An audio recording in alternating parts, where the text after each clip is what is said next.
tulge nüüd palun Jaani Lastemaja lapsed siia ette. Emmel teevad Karmela.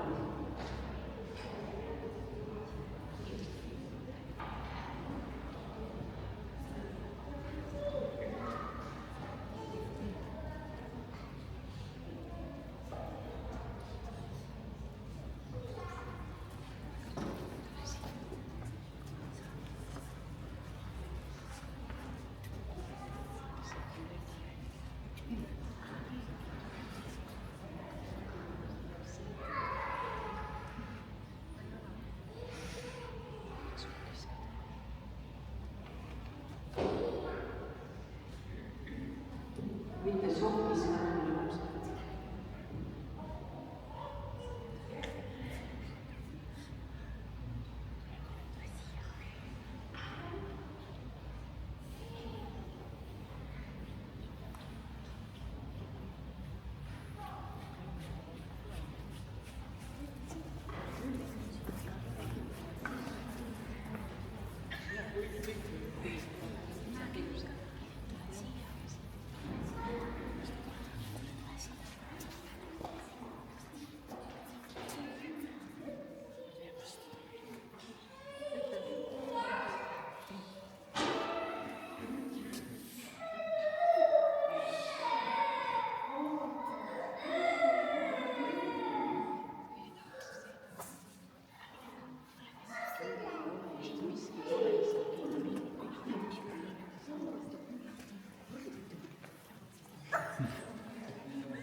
Meie mängime teile emadepäeval ühe polka ja selle polka on kunagi viiuliga mänginud Karl Leesmen ka siitkandist Mulgimaalt ja täna mängib teile viiulil Ludvig Mägi.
Tõuskem kuulama Püha Evangeeliumi, kus Issand Kristus meiega kõneleb ja tervitagem seda halleluujaga.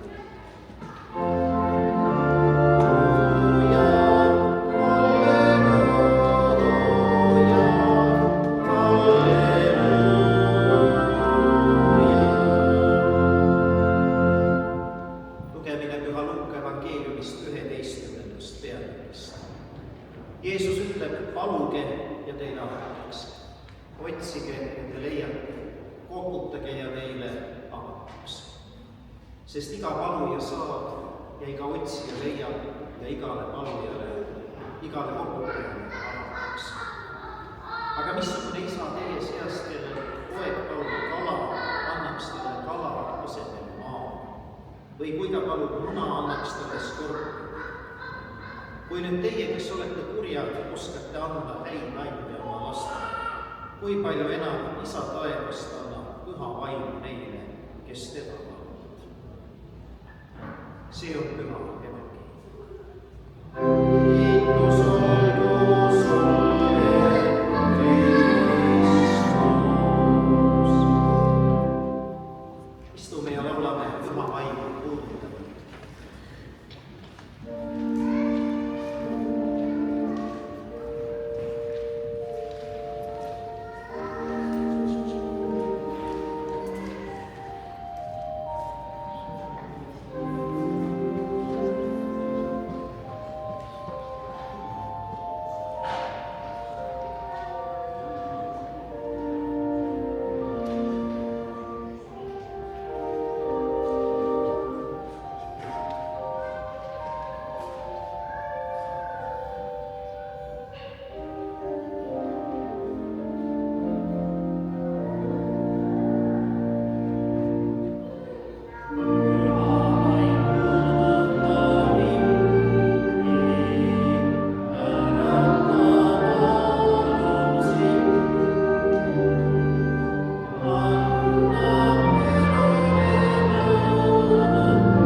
Kaugel või?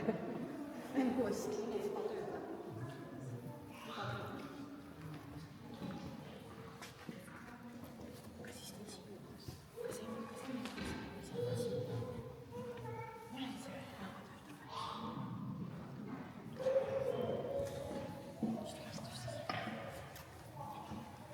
Täna räägime vaimuviljadest ja selleks, et selliseid vaimseid või taevaseid asju selgitada, kasutas Jeesus sageli igasuguseid võrdpilte asjadest, mis olid inimestele tuttavad. näiteks rääkis ta, et ta on hea karjane, et me saaksime aru, milline Jeesus siis nagu päriselt on. Ta rääkis usust, mis võib olla väike nagu sinepiirake, aga kasvada suureks puuks. Ja kui hakkab kasvama puu, seda võikski tegelikult võrrelda kogu inimese eluga, siis kõigepealt on ta väike ja õrn. Ta peab ajama enda juured maa sisse, et ta saaks suureks ja tugevaks. Ta kasvatab endale tüve ja talle tuleb võra ja lehed. Ja kui ta juba suudab natukene kanda, siis hakkab ta vilja kandma.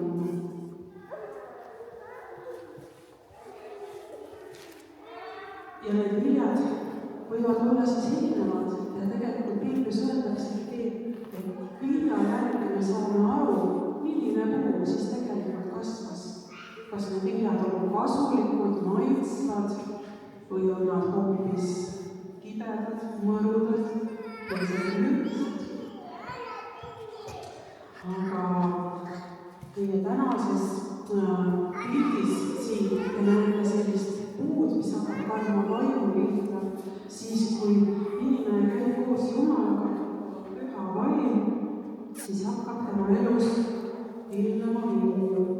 Ja esimene, kõige tähtsam vili. Siin on kirjutatud ka, kus kõik lugedus. Pisikesena kirjutatud, mõtlen teile ette, et siin on kirjutatud armastus. Jah, päris naljakas, et see maasikas on puu otsas, aga ikkagi. Ja armastus on siis selline, ilma milleta ei tule ühtegi teist vilja. See armastus on selline vili, mis võikski ainult olemas olla, siis on kõik muud asjad meil ka juba olemas. Ja Piiblis on sellised salmid armastuse kohta, sest nõnda on Jumal maailma armastanud, et ta on lasknud oma ainusündinud poja andnud, et ükski, kes temast usub, ei saaks hukka, vaid et tal oleks igavene elu. Siis veel, et armasta Issandat oma Jumalat kogu oma südamega, kogu oma hingega ja kogu oma mõistusega. Ja veel, et nõnda, kui teie tahate, et inimesed teile teeksid, nõnda tehke ka neile. Et armastage teisi sama palju, nagu Jumal teid on armastanud ja järgmised, kui te olete ise. Aga veel, järgmine veel, mis meile tuleb püha vaimuga, on rõõm.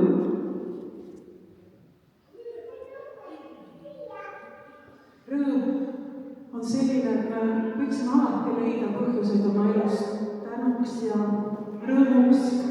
Lihtne on leida asju, mis meid kurvastavad, mis meid ärritavad, aga proovime alati leida rõõmu, olla tänulikud Jumalale.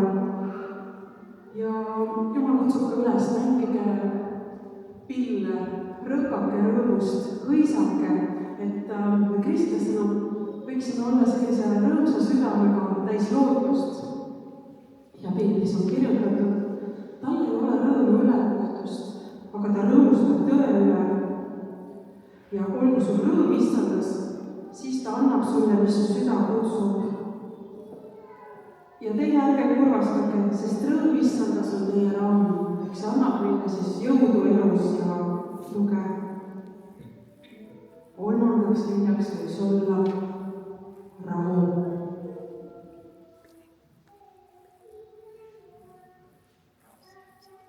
Rahu Jumala ja inimeste vastu, rahu inimestega ja Jumalaga. Kristlased võiksid olla sellised rahumeelsed, mitte riiakad, mitte vaidlushimulised, pigem tähelepanelikud ja kannatlikud, pidada rahu kõigi inimestega. Piiblis ütleb, et ta ei ole kade, ta ei jäta meelde paha. Õõtsad on rahu tegijad, sest neid hüütakse Jumala lasteks. Siin on veel üks kiivi.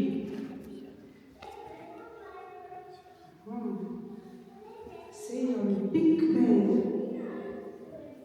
Pikk meel on selline voorus, ilma milleta teised meie vaimuviljad ei saaks alati avalduda.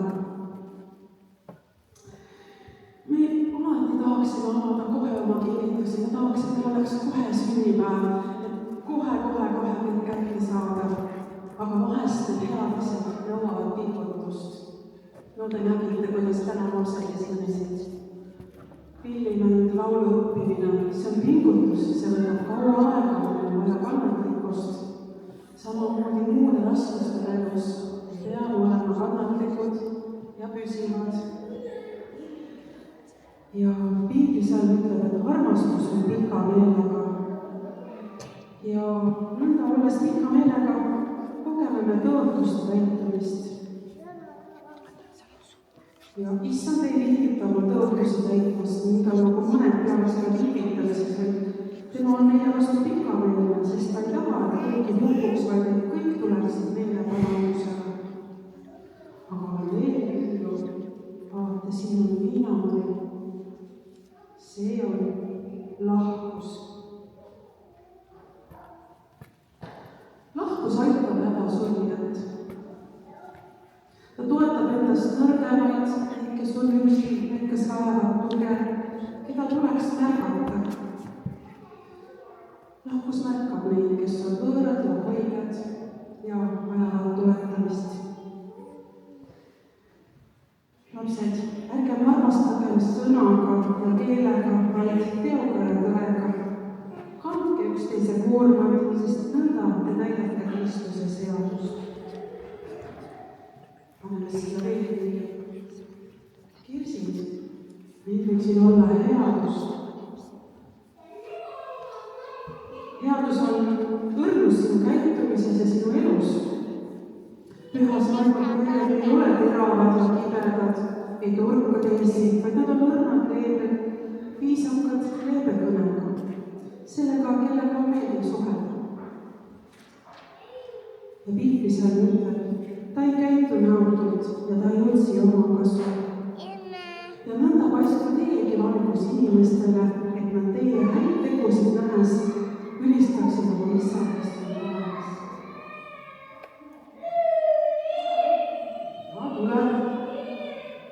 Ustavus. Vaatasin seda maailma ka. Ustavus on tõotustest ja lubadustest kinni pidamine. Kui sa oled usknud, kui sa oled jaganud lubadusi ja pead neist kinni lubadustest inimestele, lubadustest Jumalale. Lihtne on mõnikord vaadata, see on tegelikult nii raske. Mis siis ikka juhtub seekord? Ei suuda seda pidada. Aga nii nagu Jumal ei tagane oma lubadustest, vaid on ustav, ja võiksime meiegi olla omavahelistele ja sõpradele ustavad. Piiblis on ütleb, ta lepib kõigega, usub kõik, ta loodab kõik ja talub kõike. Kui meie oma patud tunnistame, siis on tema ustav ja õige. Nii et ta annab meile meie patud andeks ja põlastab meid kõigest ülekohust. Ja on jäänud veel paar vilja. Esimene neist on tasavus.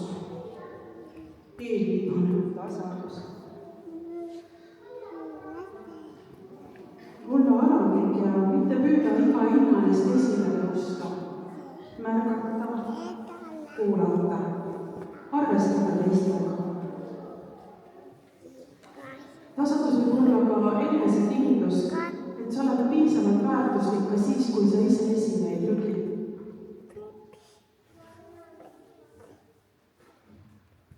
Ja sa ei tea ennast teistega võrdlema. Ole tasa. Ja Piiblisõnum ütleb, võtke enda peale minu õige ja õppige minul, sest mina olen tasane ja südamel talandlik ja te leiate hingamise oma hingetele. Ja lõpus on siin üks suur pilv, mille peale on kirjutatud enesevalitsus. Elus on palju olukordi, mis meid tõsiselt proovile panevad. Aga mõnikord on vaja isegi väga vähe, et meie enesevalitsus kaoks, et me ei suuda kontrollida oma tundeid, oma keelt talitseda, oma tegusid valitseda.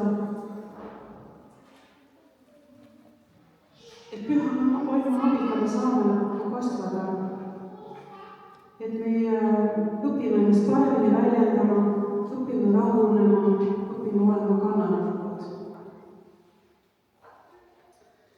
ja piiblisõnum ütleb, ärgu keegi mõelgu üleolevat sinu noorusest, vaid saa usklikele eeskujuks kõnes, käitumises, armastuses, usus ja puhtuses.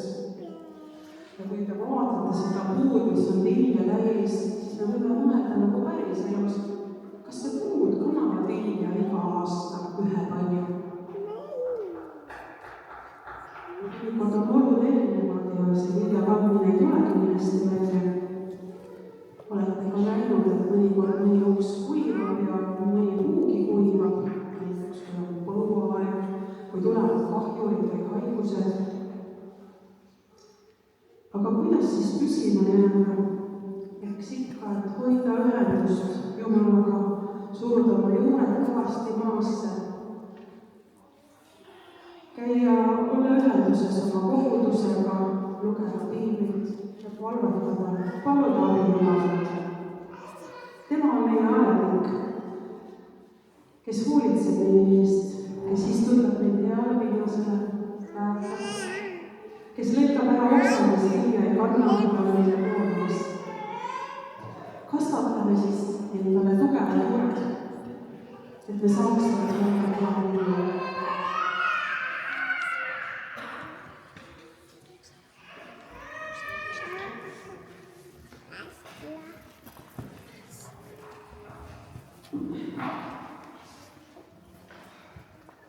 tõuseme nüüd usutunnistuslaulule.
aitäh Enele selle jutluse eest, et ma mõtlesin nende pühavaimu viljade peale ja siis kõik need on väga kuidagi omased ju meie perede emadele, et hea kristlase tunnused. See viimane, seal ma jäin korra mõtlema, et see viimane vili oli enesevalitsus. Meie peres küll emmel vahel selles osas on veel ruumi. Võiks ma ise ka süüdi. Ja siis torupilli ja saksofoniga üks lugu veel meile.